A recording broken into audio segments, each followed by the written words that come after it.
Hi అండి, నేను మీ Lakshmi. Welcome back to మా ఊరి వంటిల్లో. ఈరోజు నేను చేయబోయే రెసిపీ బీన్స్ గింజలు అలాగే ములక్కాడ కర్రీ అనమాట. ఈ కర్రీ వచ్చేసి చపాతీకి, రైస్కి చాలా బాగుంటుందండి. చాలా ఈజీగా కూడా చేసేసుకోవచ్చు. ప్రాసెస్ ఎలాగో చూసేద్దాం, వచ్చేయండి. స్టవ్ మీద గిన్నె పెట్టుకొని కొంచెం ఆయిల్ వేసుకుంటున్నాను.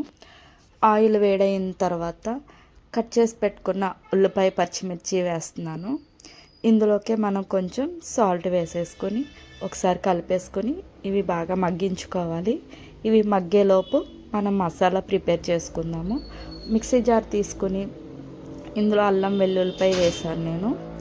కొంచెం ఇందులో గరం మసాలా లాగా మనకి దాచిన చెక్క, లవంగాలు, లాలిక్కాయలు వేసాను. కొంచెం గసగసాలు వేసాను.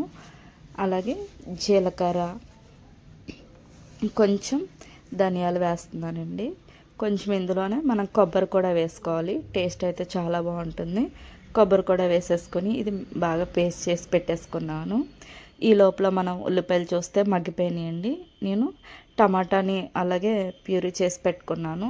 ఒక టమాటా, దాన్ని కూడా ఇందులో వేసేసుకొని బాగా పచ్చివాసన పోయేంత వరకు ఫ్రై చేయాలండి. ఇలా ఫ్రై అయినప్పుడు మనం కొంచెం పసుపు వేసుకొని పచ్చివాసన పూర్తిగా పోయేంత వరకు మనం ఫ్రై చేసుకోవాలి.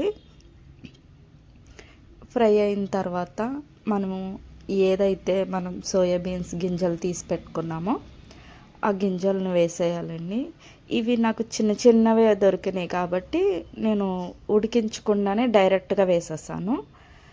ఇందులో మీకు కొంచెం నూనెలో మగ్గిన తర్వాత మనకి ఉడికిపోతాయండి తొందరగానే.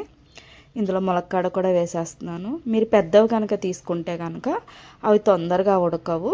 మనం సెపరేట్గా బాయిల్ చేసుకుని అప్పుడు కర్రీస్లో వేసుకోవాలండి. ఇవి చిన్నవే కాబట్టి నేను డైరెక్ట్గా వేసేసాను.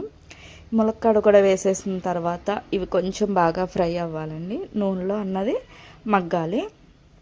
ఇలా మగ్గిన తర్వాత మనం ఏదైతే ఇందాక పేస్ట్ చేసి పెట్టుకున్నామో ఆ పేస్ట్ని, మసాలా పేస్ట్ని ఇందులో వేసేయాలి. వేసేసుకొని ఇది కూడా కొంచెం కలుపుకొని పెట్టుకున్నాను.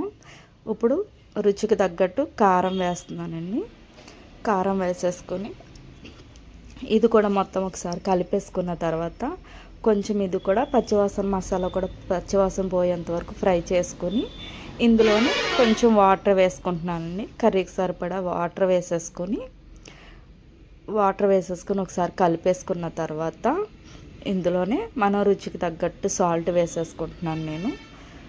ఉల్లిపాయలు ఫ్రై అయినప్పుడు కొంచెం వేసాను, ఇప్పుడు కొంచెం వేసుకున్నాను. కొత్తిమీర వేసుకొని మూత పెట్టుకొని ఉడికించుకోవడమేనండి. మధ్య మధ్యలో మూత తీసుకొని ఒకసారి కలుపుతూ ఉండాలి.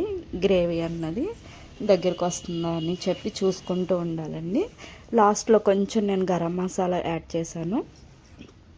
కొంచెం గరం మసాలా వేసుకొని ఒకసారి కలిపేసుకొని మూత పెట్టుకొని మగ్గించుకున్నాను.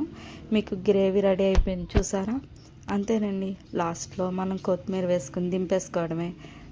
చాలా సింపుల్గా అయిపోయింది కదండి. టేస్ట్ మాత్రం నెక్స్ట్ లెవెల్లో ఉంటుంది.